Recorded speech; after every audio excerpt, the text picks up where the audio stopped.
Welcome to the Partnership Economy. This podcast explores the power of partnerships through candid conversations with industry leaders. Join our hosts, Dave Yovanno, CEO, and Todd Crawford, co-founder of unpack.com, as they unpack the future of partnerships as a lever for scale and an opportunity to put the consumer first. Welcome back to the Partnership Economy podcast. I'm your host, Todd Crawford, and we've got another exciting episode for you today featuring our guest, Craig McLinn. Craig has over a decade of experience in the affiliate space and was previously head of publishers for the Amazon Associate Program. He is currently the managing director and executive vice president of agency at Perform CB, an affiliate management agency that represents a diverse portfolio of clients from startups to enterprise companies with a focus on subscription and financial services. Today, we'll hear insights and personal stories from Craig on how the approach to partnerships has evolved and matured, benefits of running an affiliate program with an agency, and their relationship with publishers, as well as evolving performance-based payment models with content commerce partnerships. This was a great conversation, and I hope you enjoy. Craig, thanks for coming on. It's great to have you. I'm excited to dig in today. We've got a lot of stuff to cover. Before I guess we get into the meat and potatoes, let's start at the beginning, or at least the beginning of your affiliate performance career. How did you get into the industry? Thanks so much for having me. I really appreciate it, and excited to talk to you.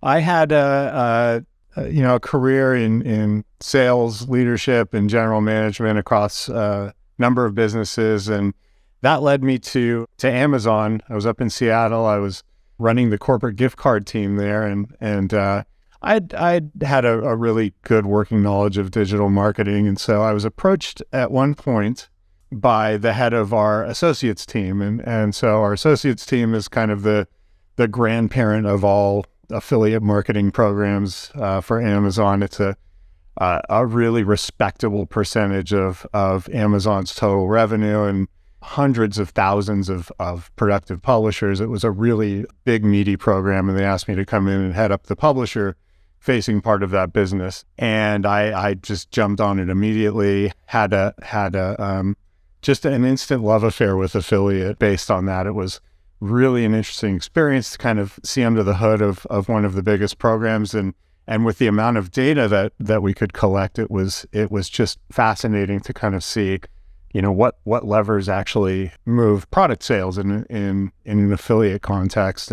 And above and beyond that, it was a really interesting affiliate in general, and particularly at Amazon, was a really interesting type of experience from just like, you never knew what you were walking into any given day of the week. If you'll suffer me for a second, I'll give you a quick anecdote. So I came in one day, and I got a call from the head of our toy division, and he says, you guys sent me so much traffic on this one SKU that we ran out in like 30 seconds. He's like, I need you to look into this. So turned out that the traffic flow came from, I know I'm dating myself here, but one of the original members of Star Trek, George Takei.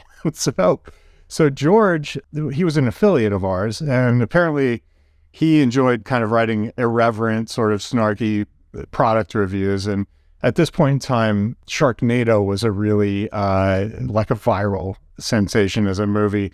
And so George bought this inflatable remote controlled shark, and he was flying it around his house and just torturing his husband with this shark. And he wrote a quick blog post about it, and we sold out all our sharks. So I reported this back to our head of toys, and he says to me, well, you can't do that. And I said, well, isn't this a good problem to have? He says, no, that's a bad customer experience to be out of stock on something. He goes, I need you to call George and tell him that he needs to give us 2 or 3 weeks of lead time before he blogs about any of our products again. So I actually, hunt down George. I call him. This super nice guy. And so towards the end of the conversation, I said, George, look, can you do me a favor? Could you give us a little lead time next time you blog about one of our products, our toys or whatever, so we can be in a good inventory position? And it's just dead silence for like a minute. And then he goes, no. And he hung up on me. I spent like the next 10 minutes laughing, and my boss walks in. He goes, "What's so funny?" And I said, "I just love this job. This is so much fun." Wow. I mean, starting at Amazon is definitely more than getting your feet wet. That is swimming in the deep end right away. And it's got to have been just an amazing journey just starting there. Obviously, you've had a lot of other experiences, like you said, to get where you are today, which I guess would be a good segue here to just talk about Perform CB. Like, what are some of the services? How big is the company? What's your kind of footprint look like? One of the funniest things, I apologize if this is sidebarring a little bit, but one of the funniest things about agencies was I was like, God, these people are unusually happy that work at agencies. And so I started to kind of dig in a little bit more, and I wound up going into the agency side of the business after being on the advertiser side and then the publisher side. And so I've been at Perform CB for about 2 years now. It's an old company in terms of affiliate. So the company originally started as ClickBooth back in 2002, which is a historic ad network, affiliate network that's has been repeatedly named best network in our industry. That has morphed into basically 3 companies coming under the roof and rebranding as Perform CB. So you've got ClickBooth, you've got Adperio, which is now our media buying team, and then you've got Ignite OPM, which is now our affiliate agency, all under the umbrella of Perform CB. It's over 200 people, significant revenue, largely a North American footprint, but definitely delivers global services to our clients. Probably the most interesting part of our company, and I say this as somebody who's running the agency side, is that Adperio and ClickBooth, which are historically kind of our network side of our business, have rebranded as what we call our outcome engine. And so basically, we offer the tech and the expert team to allow clients to pick their outcome, right? So kind of in the spirit of affiliate, if you want new customers, if you want incremental sales, if you want leads, we deliver that on a performance basis. And why I kind of highlight that is because as an agency, our key differentiator is we can plug immediately into this great traffic source. And so from a cultural perspective, it's been a great fit for me. And we're doing a lot of really interesting things in the business in terms of tech. And we were recently named an Impact Diamond agency partner, which we're super proud of because we are in many ways an impact first organization. We leverage the platform for just about everything. And so we're really proud of that. Talking a little bit more about the agency component, right, over at Perform CB, and you had that up. So, I mean, what does a typical client profile look like, and how are you pitching to them? Like, is it, okay, of course there's affiliate and other partnerships, but then you also have, like you said, kind of these media buying. So is it a comprehensive solution? Is it more targeted? You start with A and move them through B and C, or kind of what's your approach to customers and vis-a-vis affiliate? Generally speaking, our clients kind of bucket into a few different areas. One is, like most affiliate agencies, we've got this grab bag of really interesting e-commerce retailers that either have a mature affiliate program or are breaking into affiliate.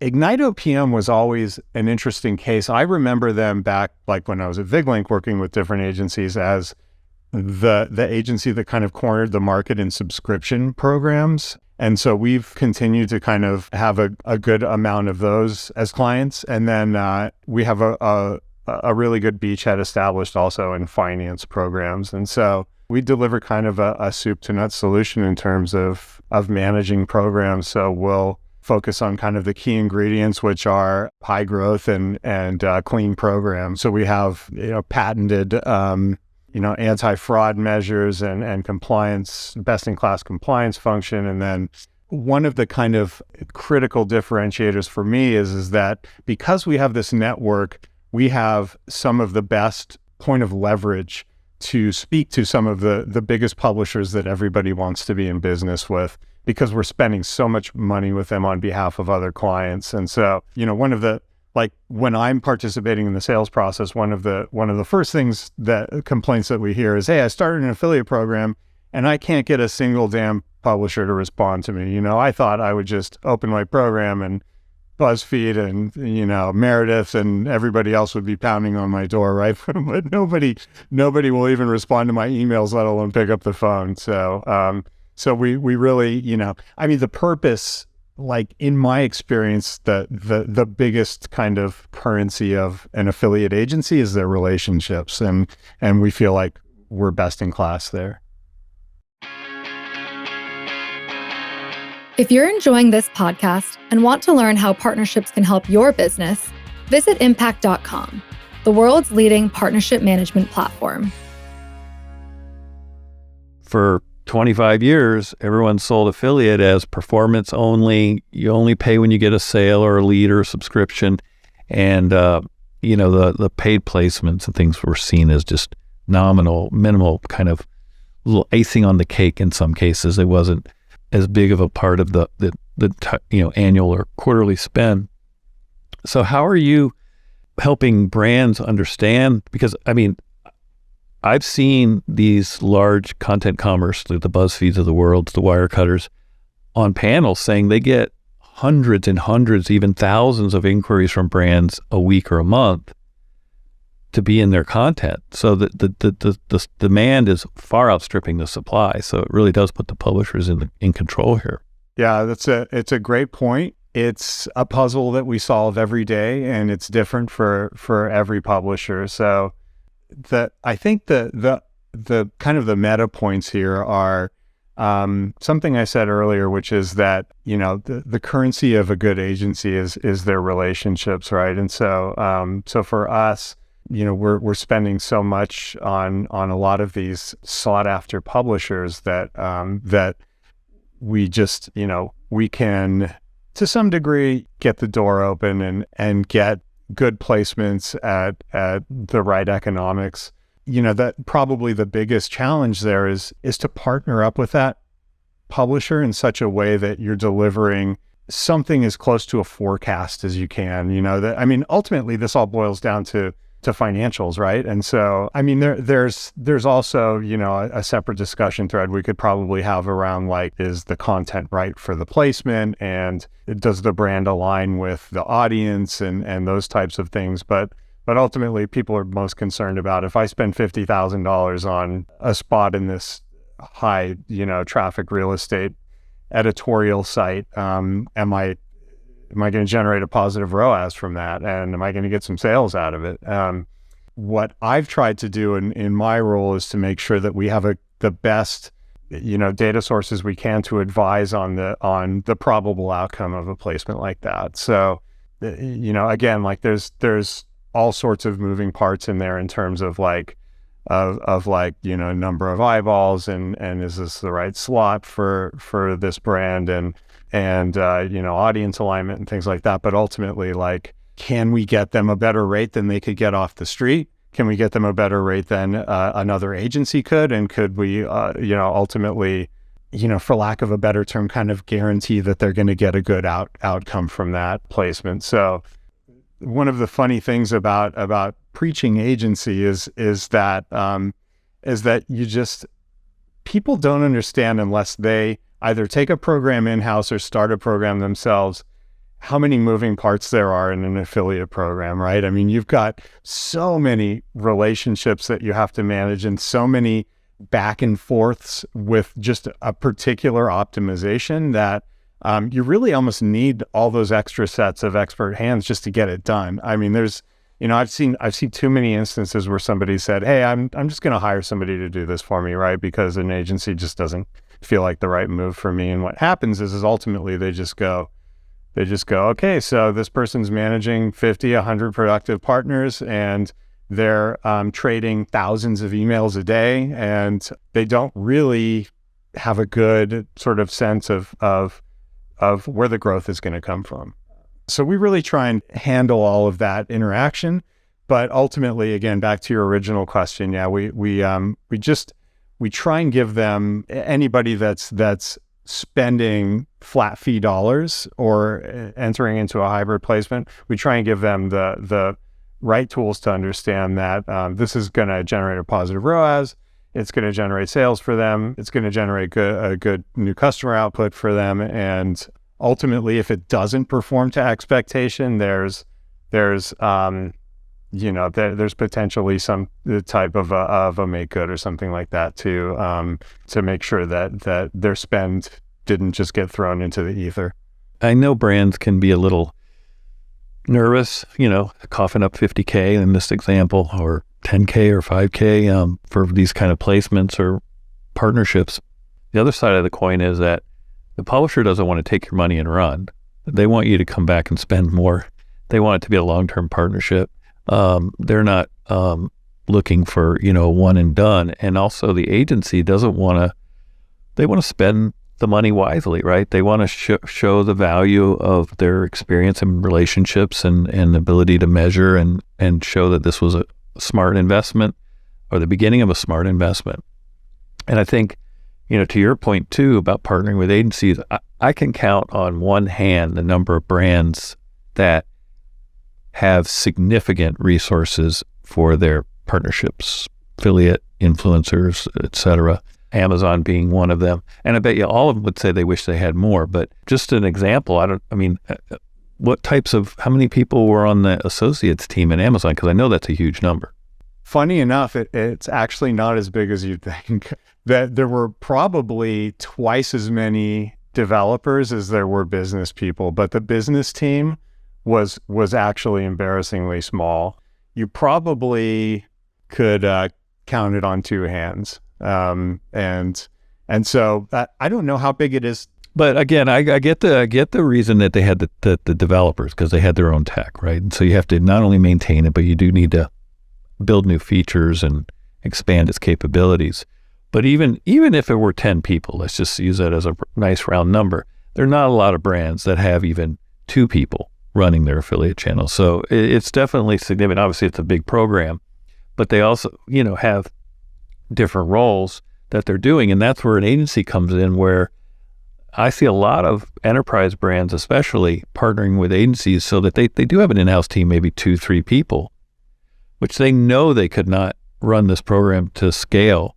So the agency supplements that and they work together, right, to make this happen. So I think that's the other side of this, is that, most programs are under-resourced and not realizing the potential of the channel.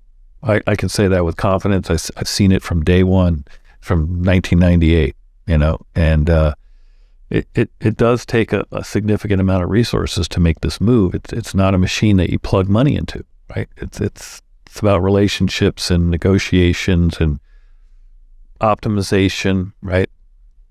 Amazon probably isn't a great example there either, because that was an embarrassment of riches, and so they were just, the types of optimizations that were done there were they were done just to generate like high value actions rather than I think ultimately the one of the sort of north stars of that program was to spend the least amount you could on commissions, right? And most brands should not have that as a north star. It should be about growth. Yeah, I think the larger the brand, the more they take for granted or take advantage of the channel in either lower commissions or under-resourcing it. I mean, I've always said it. The one thing great about partnerships is that the return on ad spend is decided before anybody puts a link on their site because of commission rate. And typically, the return on ad spend is so much higher in that channel that it helps cost average the other channel. So when they look at their overall spend, if the affiliate is 10, 20, 30% of the revenue, and it's a much smaller percentage of the spend, it's cost averaging everything down. So when they look at their one number, it looks better because of this channel. And I think that almost sometimes hurts it because you can't get the alternative commercial arrangements as easily, even just the paid placements, much less like a hybrid, a CPC or a CPC against a CPA, which I personally feel is where the industry needs to go to really make this scale. I think sticking to 100% commission-based arrangements is going to, at some point at the publisher or partner level, put you at a disadvantage that you can't overcome. Lot of great points there for sure. I preach to everybody, like, affiliate is such an efficient channel, and you just can't. I just haven't seen a situation where you overinvest in that, right? I think it's very efficient. And then I agree with you. At VigLink, we were kind of pivoting. I don't know if they're still doing this or not, but we were pivoting towards alternate pay models as well, like a CPC and things like that. And it's absolutely something. Our outcome engine does the same thing. They work in a lot of different models like CPL and CPC and CPM. And so there's, I agree, like, in order to scale this channel, we're going to have to be looking at other ways to spend. Ultimately, it's going to continue to back into efficiency, I think. One of the single best questions a brand can ask a publisher, especially a content commerce type publisher that we've been talking about, is how do you measure me against other brands? Because they're not measuring it based on the total commissions they make or the conversion rate or the commission rate. They're measuring it either by average revenue per visitor or cost per click, meaning when people leave our site to go to yours, whether they buy or not, what is the average earnings that we're getting per click? And that is not how brands look at their partnerships. So you've got kind of disparate perspectives here that they're not congruent. And I think if you can align or at least understand both perspectives and even get that measurement, like how are we indexing compared to our peers that are trying to spend money with you? Because it might not be solved by increasing your commission rate. There might be something else that needs to be done. And again, at the end of the day, these publishers are going to lean into the brands that are paying them what they're measuring, what they're goaled for, right? That are helping them hit their goals. So, I always say, if you pay me a 10% commission, another brand pays me 100% commission, well, 100% of zero is still zero, right? If they're not converting. So the commission rate isn't always just the greatest thing. It's a tool, but it's really trying to understand how the publisher is being goaled and what's important to them, and align that also, what's important for the brand and where do they have to stay? I mean, some of them can't get outside of the guardrails, right? They are limited, but look, even knowing that you're not indexing well is better than not knowing at all. If you can't do anything about it, you still should know, right? Because then you're limited to success with this partner, and you can maybe push that up the chain. Look, this is what's holding us back here. We could do more with these, but here's how our peers are what they're doing, right? We're number 9. We're number 9. Everybody worries about being number 1 keyword. Well, it's the same thing here, right? There's a lot of value too to those reports that platforms put out around, the what a competitive set is paying in terms of commissions. But you'd be surprised too at how many brands don't understand their own LTV or their own financials around how to set a commission rate. They just look at their competitors and say, I've got to be at, or they're so low, I can be at 5%, right? And I'll still get the traffic that I want. We used to get called all the time at VigLink and saying, how can I get more traffic out of you guys? And it was just very Darwinian, right? It was an algorithm that just assigned the winning click to whoever was paying the most. And so I would just say, raise your damn commission, man. That's how you get more traffic out of us. Yeah, and I think the placement fees come into that, or even a lot of these publishers that are shifting to CPC, or they're willing to take a CPC deal or a hybrid. Hey, I'll pay you 50 cents or $1 per click, or 8% or 10% commission, whichever is greater, so that there's at least that we know our traffic's worth this much because of the CPC, and then there's an upside if we can convert better and drive more revenue. So, the 8% could bake out to be a higher CPC, but you're paying solely on a performance. So it's like a little bit of a shared risk, I think I've said this numerous times, I always say that buying media on a risk spectrum, it goes from CPM, CPC to CPA. And on the CPM, and the publisher assumes no risk. They're showing an impression and they make money. On a CPA, the brand assumes no risk because they're just waiting for sales to come in and you can promote me for free all you want, right? And CPC is really the shared risk, right? They're leaving my site and going to yours. There's nothing I can do anymore. My job is done. And I think there's this nagging kind of worry in the back of brands' heads of fraud, that, hey, I'm going to pay for clicks that aren't real, they're bots, or, that now this publisher is going to generate twice as much traffic overnight and doesn't have any intent, right? But I think those days are gone. I think there's enough technology to monitor and measure that. And especially if you're paying on unique clicks, the risk is very, very low. I mean, it was always also in the performance piece of this, historically, you just withhold payment if there was something fishy going on in the program. But you're right that, even in a model like a CPA, a CPC or a CPM model, the tools are so good now that they just can sniff out any sort of nefarious activity. Well, I'm definitely excited for this continued evolution of the partnership economy. It's been a fun ride, but I say this all the time. I've never felt more optimistic of where the industry is today and where it's going. I think it's going to be amazing for everyone involved.